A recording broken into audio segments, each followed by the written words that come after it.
Bueno, vamos a empezar la grabación de la clase. Bueno, en esta pieza vamos entonces a definir el un estudio estático normal. Vamos a hacerlo aquí aparte. Bueno, en primera medida vamos a asignar el material. En este caso, un acero aliado. Y por defecto, como lo hicimos aquí en piezas, él asigna el mismo material para todos los elementos. Recuerden que nosotros podemos cambiar los elementos, un elemento aislado, por ejemplo, que vemos que este pasador, que serían los pines, estos están aquí, los pasadores, sean no de acero, no un acero aliado, sino de un acero inoxidable, o tal vez de otro tipo de material. Ahora, en el Profe, una análisis, preguntita. Dele clic derecho encima de cualquiera de esas piezas. clic derecho, claro. Clic derecho. Pero de la pieza, Y no, ya. no, de esa, de cualquiera de esas. Ah, bueno, listo. Ahí cuando aparece tratar como viga, tratar como masa remoto, definir vaciado, cara seleccionada, hacer rígido. Ah, bien. Bueno, eso lo vamos a ver más adelante, pero te puedo adelantar. Lo que pasa es que cuando nosotros trabajamos con los elementos normales, siempre vemos que nuestros elementos, cuando mallamos, son elementos volumétricos, es decir, son tetraedros, ¿verdad? Ajá. Bueno, cuando uno decide tratar como elemento de viga, es que recuerden, mire, cambió su forma, miren, se dan cuenta. ¿Y qué significa esta nueva forma? Que ahora él nada más lo va a analizar como un cuerpo bidimensional. Porque recuerden que las vigas se caracterizan por tener dos de sus longitudes mucho mayores que una tercera. Es decir, que una de sus tres dimensiones es insignificante en relación a las demás. Por esta razón, los elementos que definen, los elementos que discretizan los elementos estructurales, valga la redundancia, son bidimensionales. Y por lo tanto su análisis es mucho más sencillo al tratarlo de esta forma. Es decir, nosotros podemos tener un perfil en I, pero a la hora de hacer el análisis, él no va a discretizar toda la forma de la I, sino lo va a tratar como un elemento de dos fuerzas, un elemento sometido a diferentes fuerzas, pero con elementos, o sea, elementos en la malla bidimensionales, no tridimensionales. Generalmente cuando lo malla se convierten en círculos. Ya. Ahora, cuando dice aquí tratar como masa remota, es cuando queremos que sea una masa aparte. Y cuando queremos definir caras de vaciado, nosotros definimos es que, por ejemplo, en estructuras donde sean muy delgadas, como los tanques, que tienen un espesor insignificante, entonces lo que tenemos es que nosotros despreciamos este espesor y hacemos que las caras, por lo menos de las dos caras, se conviertan en un solo cuerpo unidimensional. Es decir, como si fuera una tela en la cual despreciamos su espesor y nada más tendrá dos caras. Y SolidWorks analizará las dos caras y no tendrá en cuenta el efecto en el interior del cuerpo, es decir, cómo se comporta el cuerpo en su interior, sino nada más cómo se comportan sus exteriores, sus caras exteriores. Ya. Eso responde y hacer rígido significa precisamente es que lo da como una condición rígida, es decir, que hace que el cuerpo sea indeformable. ¿Eso resuelve tu pregunta? Ok, ok, ok.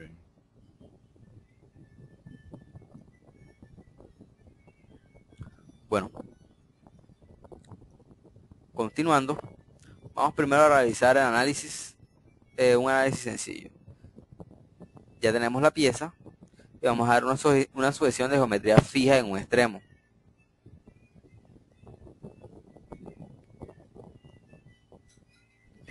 Y vamos a poner una carga de 500 libras en el otro. Una carga a tracción, porque sabemos que las cadenas funcionan, siempre están sometidas a tracción, nunca a compresión. Ponemos 500 libras. Nuestro siguiente paso es definir la malla. Antes de eso vamos a comprobar algo, vamos a comprobar la sujeción. La sujeción que está por defecto es una sujeción global de unión rígida. ¿Recuerdan lo que significa una sujeción de unión rígida? Por ejemplo, Hydra. ¿sí? Recuérdanos que es una sujeción, que es cuando nosotros definimos un contacto global como rígido, ¿a qué nos estamos refiriendo? A que es prácticamente una sola pieza, o sea, el conjunto como tal conforma una sola estructura. Muy bien. Por lo tanto, él va a generar esfuerzos internos en el contacto de los dos cuerpos como si fuera uno solo. Lo que voy a tener son Ujú. esfuerzos internos. Entonces, bueno, miren, ¿tú crees que es adecuado que tengamos este tipo de sujeción para estos eslabones? No, porque ahí actúan dos pasadores y hay fricción, contacto de fricción entre las caras que están en contacto. Muy bien. Bueno, en primera medida, exacto, lo que tú dices es completamente cierto. Ya. Pero en primera medida, si quieres, vamos a hacer análisis para ver cómo se va a comportar nuestro cuerpo. Entonces vamos primero a revisar las opciones, ya que ya había configurado antes mi SolidWorks, mis análisis para lo que está realizando. Entonces vamos a poner el solver en automático y dejamos por defecto los demás. Recuerden que utilizamos el solver, recuerden que estas propiedades nos dice cómo va a trabajar nuestro análisis. El tipo de cómo va a llegar a la solución, si resolviendo las ecuaciones de una forma directa o si la resolviendo por iteraciones. Y hoy vamos a conocer algo de estas opciones que se llama usar muelles blandos para estabilizar modelos. De esto ya les hablaré más adelante en la clase. Y les haré un pequeño introducción de lo que es efecto de rigidación y el desahogo inercial. Ok. Bueno, a continuación vamos a ejecutar directamente nuestro análisis. Ahora, si nosotros ya llevamos todos los pasos, excepto la discretización, y damos a ejecutar ejecutar nuestro modelo, primero el software va a realizar el mallado que no lo habíamos hecho y lo va a realizar automáticamente en la opción por defecto, que es la que aparece por defecto cuando nosotros damos malla, discretización, que es nuestra barra de desplazamiento de qué tan fino, qué tan gruesa va a ser nuestra malla en el centro y un contacto global de alta calidad y una malla de alta calidad. Bueno, como es de esperarse, los esfuerzos, los esfuerzos fueron simétricos. Son iguales en las dos caras y es porque la pieza es completamente simétrica.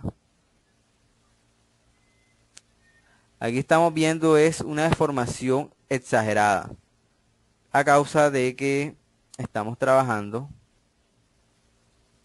no estamos trabajando con una deformación en escala real, sino una deformación ampliada a un 311 veces. Por eso vemos la deformación en esta forma.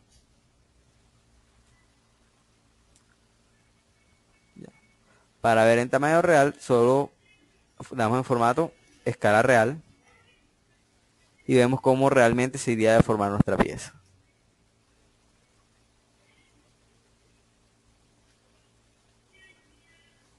Pero solo a modo didáctico, para observar cómo sería exageradamente nuestra deformación, dejaremos la escala automática. Bueno, este estudio ya lo había realizado con anterioridad y es el que se encuentra aquí.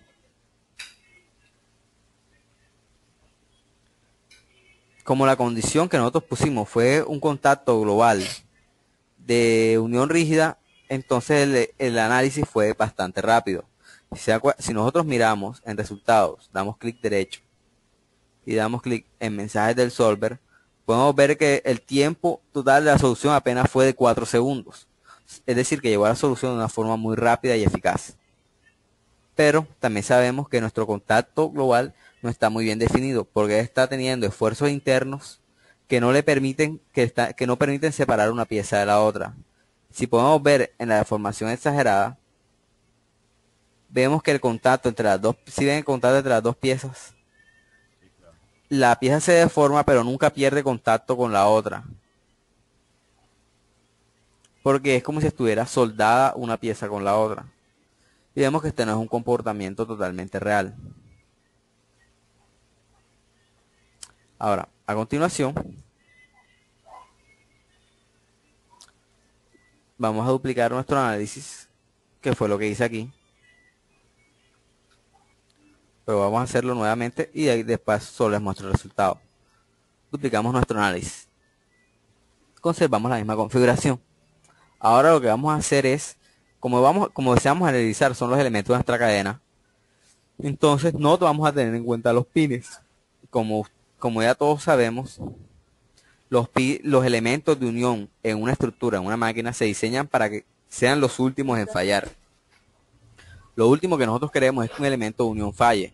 Si un elemento de unión falla, puede causar una falla catastrófica en la máquina que puede llevar a diferentes riesgos, incluso a riesgos de seguridad que atentan contra el operario. Imagínense que nosotros tengamos una cadena, tengamos un motor de alta potencia impulsando un sistema de elevación mediante cadenas. Si lo que falla es uno de los elementos de unión, es decir, un pasador, nuestra cadena se desamblará y dejando primero, si estamos transportando algo, si lo estamos elevando, dejándolo caer peligrosamente. Entonces es preferible que falle un eslabón de la cadena, que aunque también producirá una falla, ya estará asociado a la selección del eslabón mismo y no al pin. Porque si los elementos de unión fallan, sería, si se sale el pin, bien, la cadena se puede restaurar, se puede poner otro, pero es un peligro porque siempre que pongamos un pin nuevo se puede romper. Entonces siempre tenemos que garantizar que los pines sean los últimos en fallar. Y partiendo de ese análisis de que los pines son los últimos que fallan, vamos a ignorarlo para el cálculo de nuestro eslabón. Ya que como nosotros decimos que el pin no debe fallar y debe ser seleccionado de tal forma de que aguante esfuerzos mucho mayores que nuestros eslabones, a la hora de realizar un análisis en la cadena para ver que se encuentra en nuestras especificaciones de diseño, lo que realizamos es un análisis sobre los eslabones para decir, bueno, el eslabón no me va a fallar. Y si el eslabón no me va a fallar, el pin tampoco. ¿Sí entienden el trasfondo de por qué eliminamos el pin? Sí, sí. Bueno, para, para excluir los pines de nuestro análisis, por ejemplo, aquí que duplicamos, ya tenemos todo especificado, simplemente nos posicionamos donde se encuentra el elemento del pin. Damos clic derecho, excluir del análisis. Hacemos lo mismo con el segundo pin, excluir del análisis.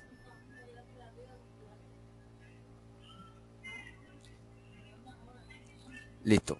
Una vez ya tenemos nuestros pines excluidos, entonces ya tenemos que definir un nuevo contacto.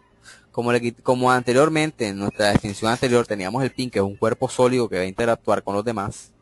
Entonces no era necesario poner tantas restricciones de contacto, porque ese cuerpo ya añade una restricción de que este eslabón no podía pasarse de aquí ni salirse de acá. Ahora, necesitamos definirle al SolidWorks, al programa, que debe haber un elemento de unión que imposibilite que este elemento de la cadena se separe o pierda concentricidad con los demás. Para esto nos vamos en conexiones, damos clic en pasador y como ya lo habíamos trabajado en clases anteriores, definimos las dos caras a las cuales pertenece el pasador.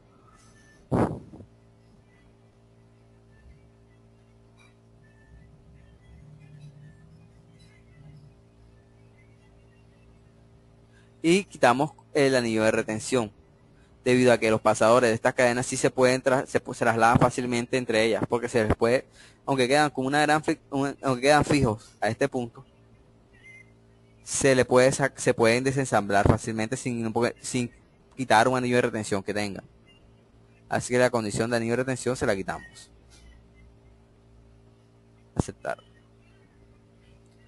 Agregamos los pasadores al resto del ensamble. Labor que si Ahora, si nosotros hubiéramos analizado toda la cadena, deberíamos agregar esta condición en la totalidad